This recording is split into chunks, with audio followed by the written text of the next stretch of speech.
So if you're interested in creating your own version of any of our React formats, which if you don't, then what is wrong with you? Shut the fuck up!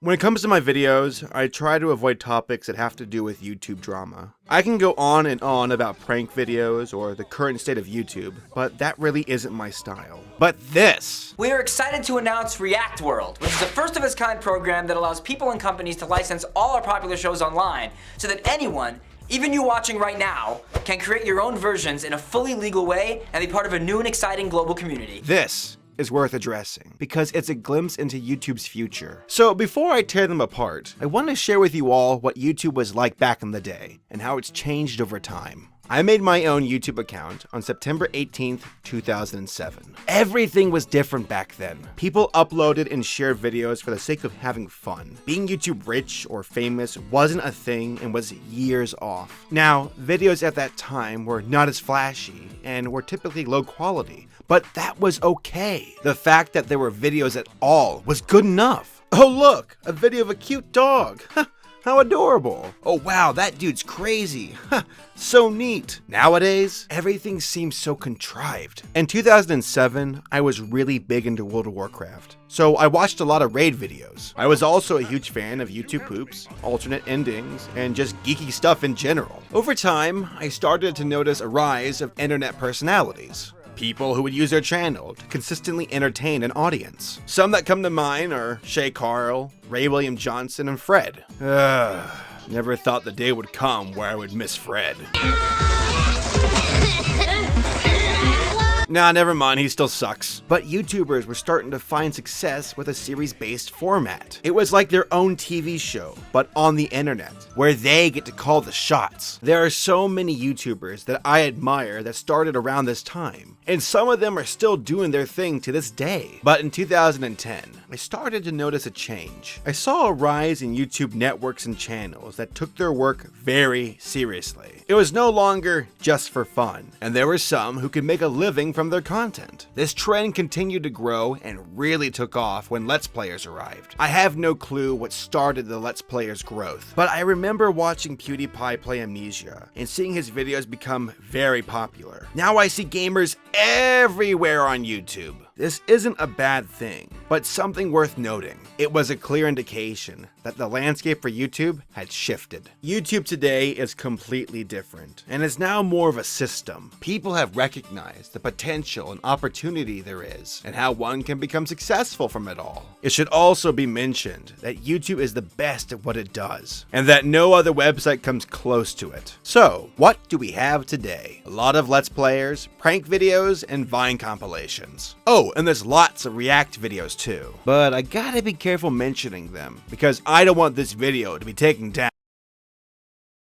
Mainstream media knows that the internet is the next big thing. If you don't join it, your company will die. That's why we've seen a rise of advertisements on YouTube over the years. Some YouTube channels bring in over 1 million views a day, and that is perfect for advertisers. I have no problem with people trying to make money or a living from YouTube, but I do have a problem with biased algorithms. YouTube favors and promotes big channels. They know that they make the most ad revenue, which means YouTube makes more money. That means smaller channels get ignored, while larger ones, some of which didn't even start on YouTube, get preferential treatment. Here, have a spot on the homepage. You obviously need it. I could go on and on about YouTube and what it biasly promotes, but that's not the main topic of this video. The TheFineBros, who are known for their various React series, made an announcement a few days ago telling the world about their new business venture. In it, they awkwardly explain how excited they are for this new chapter in their community, and how they want you to be a part of it. In exchange for splitting your potential ad revenue, they will, in part, consult you on the best practices and how to be successful with your React content. Sounds interesting. And to be honest, I don't have an issue with that. It looks sketchy and resembles a pyramid scheme, but whatever. What bothers me me is that they trademarked the word react. How in the hell can they claim to own a concept that has existed for years? Ever heard of Mr. Science Theater? How about Kids Say the Darndest Things? Yeah, you all are popular and have a successful series, and I understand you want to protect it. But this isn't how you do that! Reacting is such a simple concept, and trying to own it makes you all look like dicks. Why would you do this? We've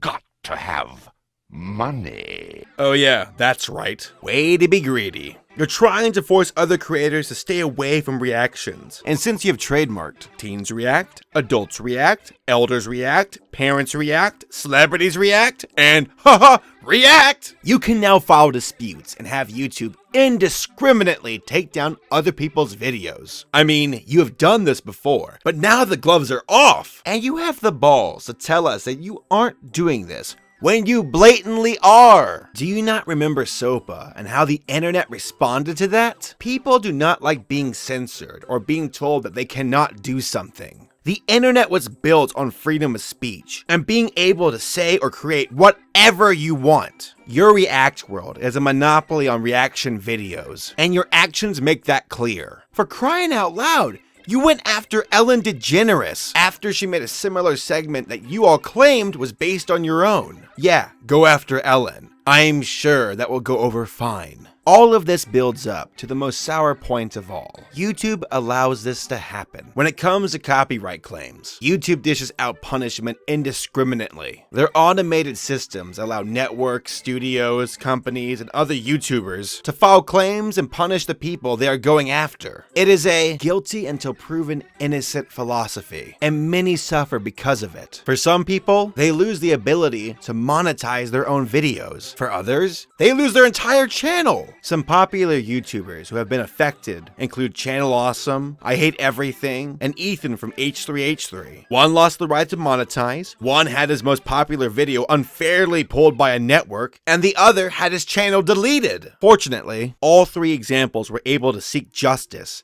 and have what they lost restored. But the only way they were able to do that was through public support. The majority of YouTubers don't have this luxury. All they can do is try and dispute their claim for their content. And guess what? Even if your video falls under fair use, even if you're not in the wrong, even if you are clearly a victim of automated or deliberate flagging, YouTube still sides with the person or group making the claim. Let me explain. Remember how I said that you are guilty until proven innocent when it comes to YouTube? That applies here. Let's say I had my video taken down because Viacom. My video is a review, so it falls under fair use. I want to dispute their claim. Now, if I dispute the claim and fail, not only do I not get my video restored, but I get a strike on my channel. 3 strikes and you're out. Channel is terminated. What kind of system is that? YouTube has crap customer service already, and now I am powerless when it comes to defending my own content. This is the equivalent of having someone break into your house, you call the cops, they show up, and if they don't find anything that proves your claim, or ignores it, they decide to burn your house down to the ground